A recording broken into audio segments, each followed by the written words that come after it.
Dito tayo. Okay guys, good afternoon. James Hunter TV here. So, ito papakita ko sa inyo. Ito yung spark. So, yung diagram ng spark ng gawang turkey, nakapi ko. So, ito siya guys. So, papakita ko sa inyo. So, dito may 4 na mood. Yan, 4 na target. Kung maga sa ano, may target siya, may depth siya, tapos may range.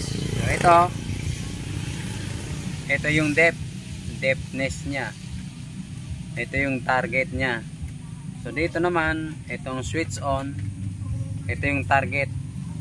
Ito sa gold, ito sa bomba, sa green, ito sa tunnel, ito sa bomba. Bomba to.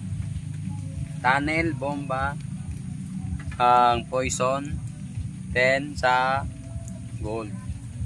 Switch on, ito yung booster niya. Ito yung deepness niya. Ito yung receiver niya. So dito guys, kung makikita nyo dito, lahat yan may ground. Negative, positive, and ground dito. So ito naman, ito yung voltage indicator niya. Dito siya magbabase kung gaano kalakas. Tapos ito naman yung kanyang output charger. So on natin, makikita nyo wala pa. So dito sa gold, yan gold na yan. Ngayon ang sunod naman, ito naman sa poison. Yan, poison. Sunod, ito naman sa tunnel, dito baba, tunnel. Ito naman sa bomba. Yan, may kanya-kanyang switch yan. So ito, pwedeng pagsama-samahin yan. Yan. Yan. Yan. Yan. Pero hindi siya pwedeng pagsama-samahin na i-volume mo yung booster niya. Kasi mapupundi ang mga ano niyan, masisira, masusunog yan. So ito siya guys. So, ito yung switch off. Wala na. Switch off. Off, off, off. So pipili ka na ng target. Ito yung booster niya. Booster. Ito yung lalim.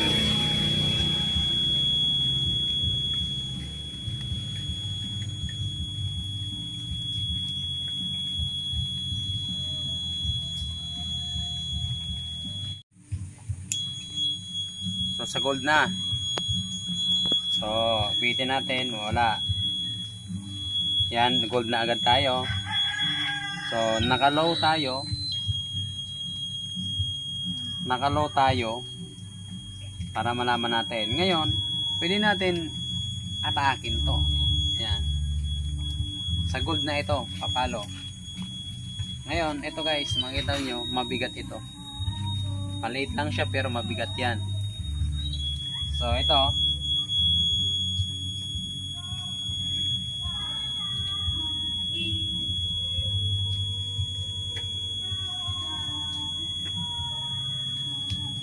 tumuro doon.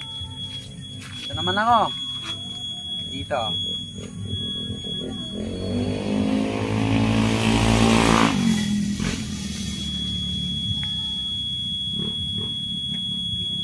Doon naman siya tumuro. So sa gold tayo. Yan. Ngayon, lalapitan na. Ngayon, kaya papaliwanag ko sa inyo naman. Tanggalin naman natin to. Magpo-poison tayo.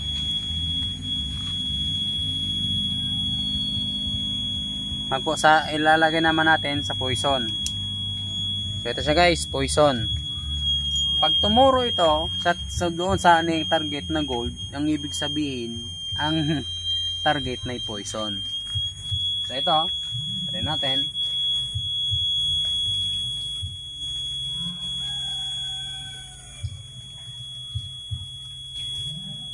So doon siya tumuro ulit.